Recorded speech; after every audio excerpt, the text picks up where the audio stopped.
saja kepada Ibu Kepala Badan Meteorologi, Klimatologi, dan Geofisika untuk bisa memberikan pengantar, Bu, terkait dengan topik yang mau disampaikan pada malam hari ini.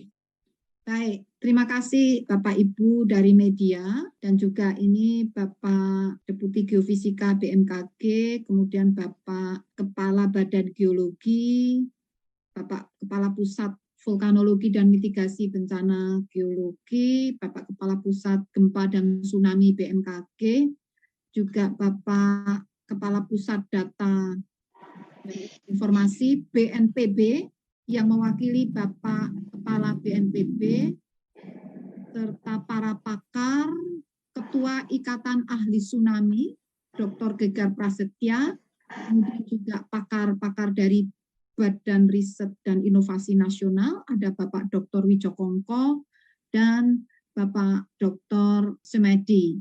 Assalamualaikum warahmatullahi wabarakatuh. Pada malam hari ini, tanggal 25 April tahun 2022, kami mengeluarkan rilis bersama, yaitu antara BMKG, Badan Geologi, dan BNPB, terkait dengan kewaspadaan potensi dampak erupsi Gunung Anak Krakatau yang saat ini sedang berlangsung. Nah, yang pertama, jadi ada 3 hal yang perlu kami sampaikan. Yang pertama, telah terjadi peningkatan level aktivitas Gunung Anak Krakatau yang disingkat GAK dari level 2 yaitu waspada menjadi level 3 yaitu siaga. Yang kedua, secara historis aktivitas Gunung Anak Krakatau ini pernah menimbulkan tsunami beberapa kali. Sehingga perlu disampaikan hal-hal sebagai berikut. A. Untuk mengantisipasi potensi terjadinya tsunami akibat peningkatan aktivitas Gunung Anak Krakatau, BMKG bersama Pusat Vulkanologi dan Mitigasi Bencana Geologi, Badan Geologi di bawah Kementerian ESDM, terus memonitor perkembangan aktivitas Gunung Anak Krakatau dan muka air laut di Selat Sunda. B.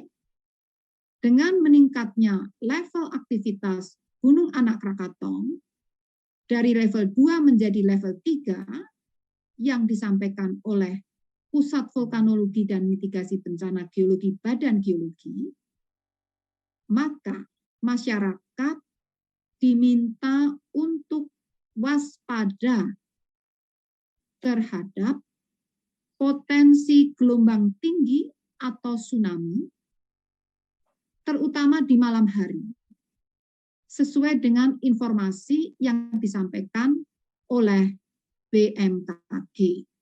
Ya. Kenapa terutama di malam hari? Karena di malam hari sulit untuk bisa melihat secara visual adanya gelombang tinggi yang mendekati pantai. Dan yang terakhir atau ketiga, masyarakat diminta untuk tidak terpancing oleh isu yang tidak bertanggung jawab. Mohon pastikan informasi hanya bersumber dari PVMBG Badan Geologi dan BMKG serta BPBD setempat. Demikian, Ibu dan Bapak, 3 hal yang perlu kami sampaikan. Semoga ini dapat memperjelas situasi terakhir yang ada dan perlu dipahami waspada bukan evakuasi.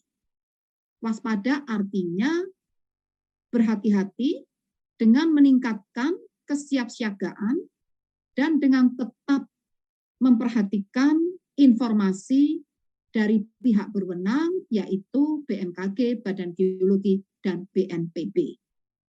Demikian, terima kasih. Kami berikan kesempatan, Pak, kepada Pak Eko untuk mungkin memberikan sedikit pengantar, Pak, untuk menambahkan apa yang telah disampaikan oleh Ibu, ataupun secara rinci, Pak, tentang perkembangan peningkatan Gunung Anak Krakatau di Selat Sunda ini. Kami persilakan, Pak Eko. Kami di PVMBG, Badan Geologi, memantau terus ya perkembangan dari aktivitas Gunung Anak Krakatau ini, dan tadi seperti telah disampaikan kemarin tanggal 24 pukul 6 sore kami meningkatkan level aktivitasnya dari level 2 menjadi level 3. Nah, ini menjadi kewaspadaan kita ya, karena dengan meningkatkan level ini beberapa hal yang perlu dipertimbangkan tadi sudah disampaikan oleh Ibu Kepala dengan jelas. Pada prinsipnya kami saat ini memonitor terus ya di pos pengamatan yang ada di Pasauran maupun yang ada di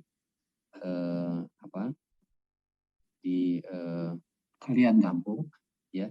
Nah, itu sehingga jika masyarakat ingin mengetahui lebih terkait dengan perkembangan terkini mengenai aktivitas Gunung Anak Krakatau ini, bisa dilihat nanti di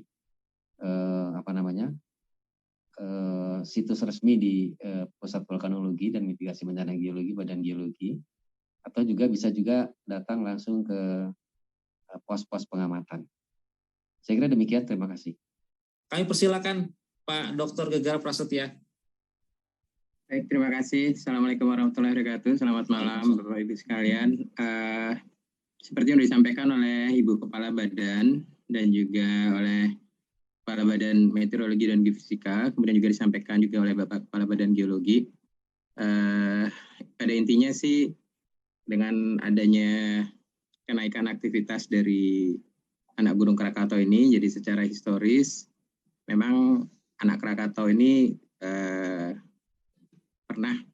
dia pernah menimbulkan tsunami ya, sehingga kita wajar untuk waspada untuk memahami kira-kira potensi kedepannya seperti apa.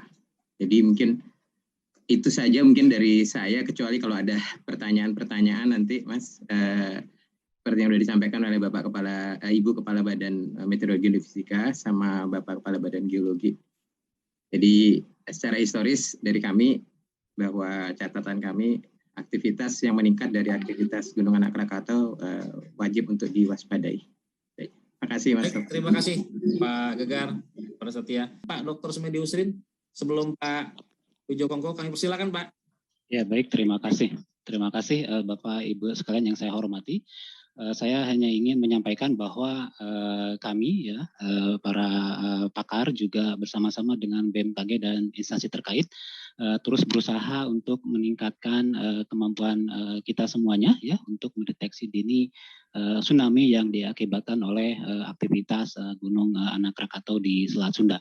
Nah, yang saat ini yang sedang dikembangkan bersama-sama adalah memasang sistem deteksi dini anomali muka air ya, yang sebetulnya sudah terpasang sejak 2019 ya di perairan Selat Sunda, tepatnya di Pulau Sebesi Provinsi Lampung dan di Marina Jambu Provinsi Banten.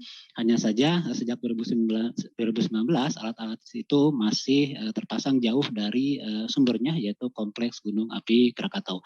Insya Allah dalam waktu dekat dengan dukungan infrastruktur telekomunikasi ya dan juga instansi lainnya yang terkait, terutama dari PT Telkomsel, kemudian dari Bakti Kominfo yang dikoordinasi langsung oleh BMKG, sistem ini akan segera terpasang dan akan membantu otoritas terkait terutama BMKG dalam mendeteksi dini kejadian tsunami atau gelombang tinggi akibat aktivitas Gunung Api Krakatau. Terima kasih. Kami persilakan untuk Pak Dr. Wijokongko, apakah sudah bisa terhubung Pak? Terima kasih Pak Taufan. Saya kira sama yang disampaikan oleh Pak Gegar dan Pak Sumedi. Ini konferensi pers ini dalam rangka kewaspadaan kita mengikuti perkembangan aktivitas Gunung Anak Krakatau yang sudah kemarin dinaikkan statusnya, sehingga kita perlu lebih waspada dan yang kita terus memantau bersama-sama. Demikian Mas Taufan, saya kira dari saya. Singkat saya. Terima kasih Pak Wijokongko. Kami persilakan Pak Dr. Muari. Baik, terima kasih Pak Taufan, Bapak dan Ibu, Ibu Kepala BMKG, Kepala Badan Geologi, rekan-rekan media yang terhormat.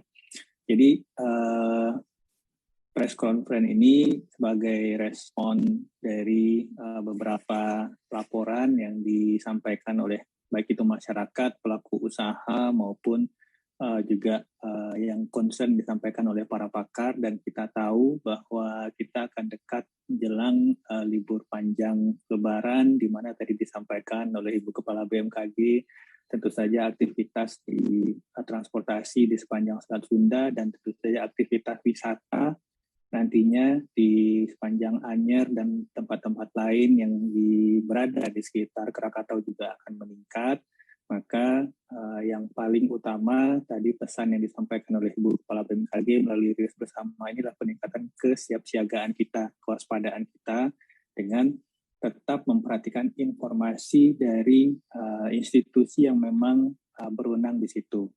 Jadi sekali lagi tentu saja Badan Geologi akan tetap mengupdate mengenai status aktivitas erupsi dan aktivitas vulkanik dari Gunung Anak Krakatau, dan BMKG akan senantiasa menginformasikan jika ada hal-hal yang perlu kita perhatikan atau kondisi-kondisi yang mengarah pada situasi potensi bencana atau lebih dari itu pasti akan diinformasikan. Jadi kami harapkan masyarakat tetap memperhatikan informasi dari instansi pemerintah dan tidak terpancing isu-isu yang tidak bisa dipertanggungjawabkan. Mungkin demikian, Mas Taufan, saya kembalikan. Baik, terima kasih Pak Abdul Muhari.